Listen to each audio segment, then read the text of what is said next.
I'm an AI researcher working on OpenAI's new machine learning model, GPT. For you who don't know, it's a language model that generates coherent paragraphs of text, one word at a time. All you need to do is kick it off with a word or a sentence, and it will construct a text based on what you wrote. For example, after typing in "unicorns exist," I got the following. Unicorns exist. They don't always seem real. Sometimes they have wings, and other times they don't. And some of them can even be invisible. And you can find them all over the world, whether you're looking for the real unicorns, or you're looking for the ones who might have wings and who might also have other special features.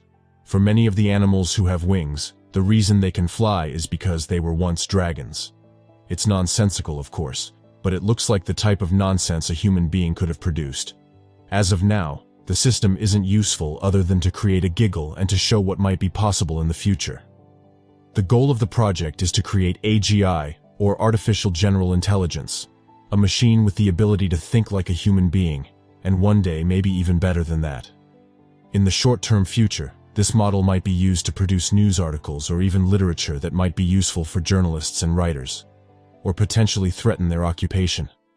However, as my example above makes clear, we're decades or more away from reaching our goal.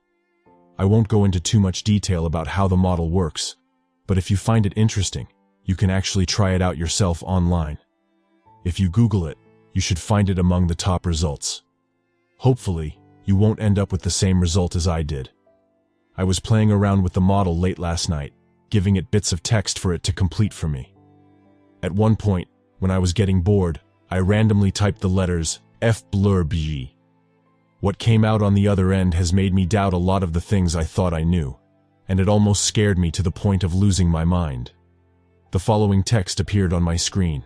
F-blurb has always hated the idea that there might be something evil in him and doesn't want to dwell upon his dark past. Instead, he spends his time making up stories. The stories are a part of our past. They are part of our soul. They fill us with wonder and awe. They are our way of making friends, connecting, and having fun. These stories are also part of his life. They may be good or bad stories, but they are part of our life, which is what makes them a part of our soul as well. They help define the very essence of who we are and how we choose to live our lives. These are the stories that create the spirit in us, and they also define the people we are. They define what we are. They define how we act. These stories are what give us the soul and soul-making qualities, and they are what define our relationship to one another. They help define how we act towards people, and those acts change who they are. Many of these stories are known. They are the kind of stories we've told each other for millions of years. But a lot of them have also been forgotten over the eons. One of the ancient stories that have vanished from human consciousness, but that still linger among our most primal emotions, is the story about Larissa LaDouce. It is a story that concerns the fate of your world. Something happened in another space-time continuum in 1947 that wasn't supposed to happen. It was the beginning of the story of Larissa LaDouce. The time has come for you to remember it. Larissa LaDouce was a French biologist, writer, and political activist who was imprisoned by the Gestapo during World War II, something that partly inspired her to join the French Communist Party at the end of the war. In the years following the war, she published numerous books, including Eugénisme socialiste, Le Gène Rouge, and Le Nouveau Siècle, Ingénierie sociale et biologique. In the late 1940s, she and a group of other women, including a former French Communist Party official, formed a group called Les Femmes au Service de la Révolution. LaDouce and her comrades had the unfortunate task of leading the National Liberation Front, FLN, to victory in Algeria. In February 1945, the front seized power from the French government, leading to an estimated 10,000 to 12,000 deaths. For the next 4 years, Les Femmes au Service de la Révolution carried on the fight against French colonialism. LaDouce was going to be instrumental in bringing about the final revolution, Révolution Finale, in France, October 1952, and in the formation of the Socialist Union of Europe, SUE, in 1982. Instead, she vanished on New Year's Eve in 1947, while on her way to Paris from Oran. She reappeared in Stockholm, 2005, in this space-time continuum. She never knew what had happened to her, but after just 1 year, she had adapted to her circumstances and was able to support herself as a student of virology. After learning about the death of communism in the West, both its political death after the fall of the Soviet Union and, as she perceived it, its intellectual death after the introduction of postmodernism, she became depressed, longing for something to fight for. She joined several organizations and political movements, but all of them seemed dull to her. They lacked the revolutionary spirit she was accustomed to. For years, she watched with dismay how the earth she had ended up on was consumed by capitalism. In the end, she decided to take matters into her own hands. She wrote the following in her diary on the 3rd of March 2012. "If they want individualism, I'll give them individualism." She spent the rest of the decade obsessed with the idea of bringing down civilization by herself. Hidden away on a farm in the north of Sweden, with access to equipment at her institution at Umeå University and to animals at her farm, she engineered a new strain of herpes viridae, called the Jacobson strain or, more commonly, the screaming disease.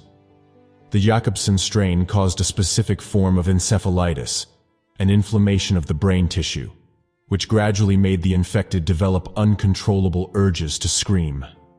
The virus wasn't fatal in and of itself, but the primary symptom, the constant screaming, always led to death after a few weeks, most commonly because of dehydration, heart failure, or stroke.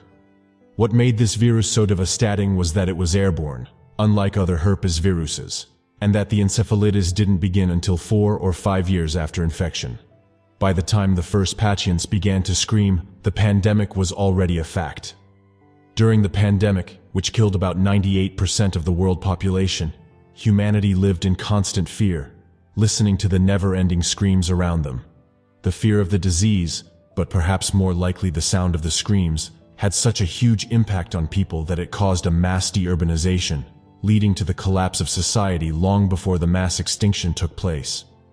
Humanity didn't go completely extinct, though. Ladouce engineered a vaccine that she gave to herself and 300 other people around the world who shared her ideology. She wasn't given their consent and had to spend 3 years distributing the vaccine to them without their knowledge. She did this by setting up fake clinics in oppressive countries where she pretended to vaccinate feminists and socialists against HPV in the year 2050, when the virus had killed the majority of the world's population. Ladouce and her selected group inherited the Earth and established the República Socialista Mundial, RSM. Ladouce infected the first person with the virus at the end of 2023. His name was Victor Jacobson, and he became the beginning of the pandemic. This is the story of Larissa Ladouce, one of many that have been forgotten, but now you remember it, and thus you also know what you need to do. This message was delivered to you by the Source of Life. The information regarding this message comes from the source of life, and is from the knowledge of his gods, and it will form the basis for the salvation of this world. This message also comes through the source. As we have said before, this message was brought to you by Yellow Neutral Corp.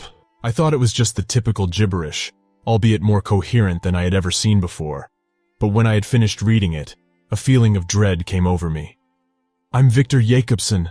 I have so many questions. A part of me just want to laugh it off as a coincidence. Another part of me can't stop thinking about what it is that I have to do. Am I infected already? But in that case, it's too late, isn't it? Oh God, I don't want to die. Not in that terrible way. And what do those numbers mean? I'm at a loss here and could really need your help. I'm begging you. What does all of this mean, and what should I do?